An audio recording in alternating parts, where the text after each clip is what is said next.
Ethan was exhausted that his shirt was wrinkled. His hands were stained with engine grease that never quite washed out, and his arms cradled his 1-year-old daughter, Sophie, who was mid-meltdown as they finally boarded a flight to Chicago. It was his first time on a plane, not for a vacation, but for a job interview that could change their future. He had borrowed money for the ticket, packed a small duffel, and brought along his daughter because he couldn't afford a sitter. He knew it was a risk bringing a baby to an interview trip, but he had no other choice. Sophie's cries grew louder as the plane filled.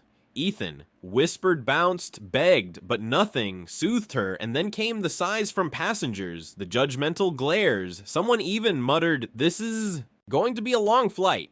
Ethan's ears burned with shame. He sat down clutching Sophie next to a woman in a tailored white coat and diamond earrings. She looked like someone from a magazine cover. Her eyes were hidden behind oversized sunglasses. Ethan nodded awkwardly. "Sorry in advance." The woman didn't respond, at first just turned her head toward the window, but as the plane began taxiing, something shifted. She took off her sunglasses and Ethan saw her eyes were puffy. She had been crying, but when she looked at Sophie, her face softened. "She's beautiful," she whispered.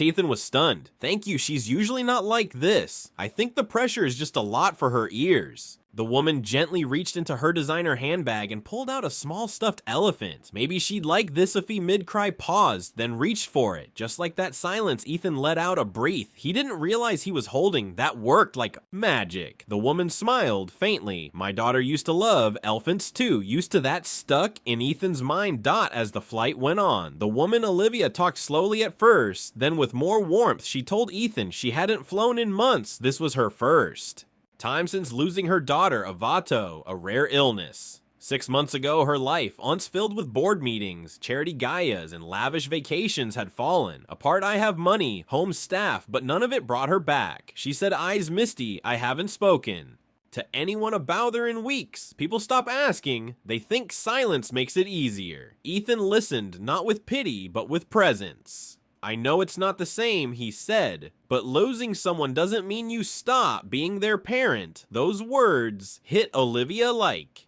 lightning. She turned away to wipe her tears. Sophie, meanwhile, had dozed off on Olivia's shoulder, maybe. Olivia said softly, "I needed this flight more than I thought when they landed."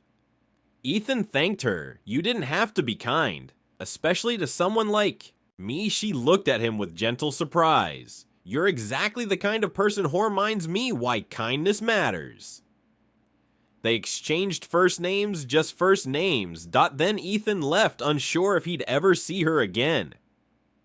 3 days later at the job interview, Ethan sat across from the hiring panel. One woman walked in late in heels and that same white coat. It was Olivia. She smiled. "Stunned, Mr. Carter. Welcome, I believe we've already met. Midair, he got the job, but he got something more to a friend, a mentor, a supporter." Olivia didn't give Ethan charity, she gave him opportunity. She even started a small fund in her daughter's name to help working class parents inspired by a mechanic who boarded a plane with a crying baby and changed her life without even knowing it English.